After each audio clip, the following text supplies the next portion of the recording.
Je suis Rachel de Limble. Cette vidéo présentera les fonctionnalités de l'application Limble pour gérer le travail. Limble étant un système basé sur le cloud, les actions se synchronisent en temps réel. Ainsi, lorsqu'un responsable attribue une tâche, l'utilisateur recevra automatiquement l'affectation. Ou si un utilisateur marque quelqu'un dans un commentaire, la personne en sera immédiatement informée. Cela vous permet d'apporter des modifications de manière transparente. En fonction de vos autorisations et de votre forfait avec Limble, certains de vos écrans peuvent être différents du mien. Si vous avez des questions, contactez notre équipe d'assistance. Commençons. Jetons un coup d'œil à la page Gérer le travail, qui est par défaut la vue utilisateur. Vous pouvez voir les tâches de chaque utilisateur, équipe et non attribuées. Vous pouvez déterminer si le travail doit être réaffecté en fonction de la quantité de travail de chaque utilisateur. À côté du nom de chaque utilisateur ou équipe, vous pouvez voir leurs heures de travail moyennes et si le temps estimé a été saisi pour chaque tâche. Combien de temps prendra leur liste de tâches actuelle? Cliquez sur l'icône de courrier pour envoyer à l'utilisateur un email et une notification push concernant la tâche. Vous pouvez ajouter plusieurs destinataires et modifier le message. Pour réattribuer une tâche, faites-la glisser vers un autre utilisateur ou une autre équipe. Vous pouvez également cliquer sur le nom d'utilisateur et sélectionner d'autres utilisateurs ou équipes. L'utilisateur ou l'équipe recevra une notification concernant la tâche. Tout historique de travail et commentaires seront visibles pour le nouvel utilisateur. Au lieu d'envoyer une notification, vous pouvez laisser un commentaire, comme je le fais ici. Depuis le bureau, vous pouvez afficher les tâches dans la vue calendrier, qui est un excellent outil visuel. Vous pouvez afficher le calendrier par semaine, mois ou jour. Vous pouvez utiliser la fonction de recherche pour filtrer par mots-clés.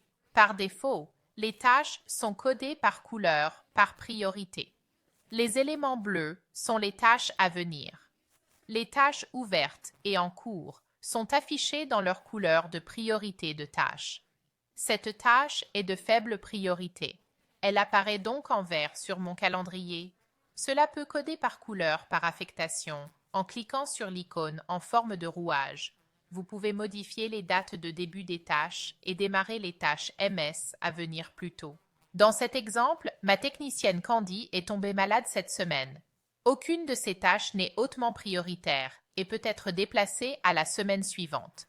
Pour ce faire, je vais récupérer ces tâches et les déposer à une nouvelle date de début. Ma technicienne Cheddar a terminé certaines de ces tâches plus tôt et souhaite commencer le travail de demain. Pour démarrer une tâche plus tôt, cliquez sur la tâche et dans la nouvelle fenêtre, sélectionnez « Commencer cette tâche à venir ». Une notification sera envoyée à l'utilisateur attribué. La vue liste peut vous aider à vous concentrer sur la priorité et le type de tâche. Dans la vue liste, vous pouvez rapidement savoir combien de tâches de priorité élevée, moyenne ou faible sont actuellement ouvertes ou en cours, ainsi que de quel type de tâche il s'agit.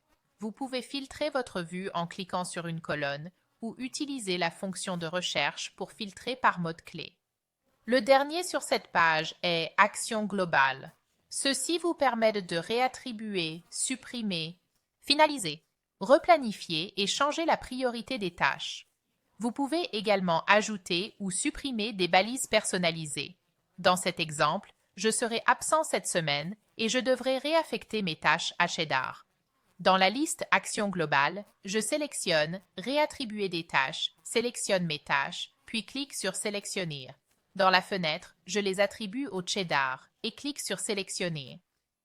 Soyez prudent avec les actions globales, en particulier la suppression de tâches. Cela ne peut pas être annulé. Jetons un coup d'œil au tableau de bord. Votre tableau de bord global est un aperçu du travail effectué dans votre organisation. Vous pouvez voir le nombre de tâches ouvertes et leurs priorités. En cliquant sur un lieu, vous accédez à la page « Gérer le travail » où vous pouvez modifier les affectations et les détails des tâches. Maintenance ouverte affiche les tâches ouvertes par type, ainsi que les tâches ouvertes ou en cours. Cliquez sur l'un des widgets pour afficher les tâches de la catégorie et apporter des modifications. Les tableaux de bord personnalisés sont un excellent moyen de gérer le travail. Dans mon tableau de bord personnalisé, j'ai créé des widgets qui examinent mes tâches ouvertes par statut. Nous expliquons comment les créer dans une autre vidéo. En cliquant sur n'importe quel widget, une liste de ces tâches s'affichera et je pourrai y apporter des modifications. Si j'apporte des modifications, elles seront synchronisées et avertiront les utilisateurs concernés. Merci beaucoup. Si vous avez des questions, visitez notre centre d'aide, contactez notre équipe d'assistance ou parlez à votre CSM.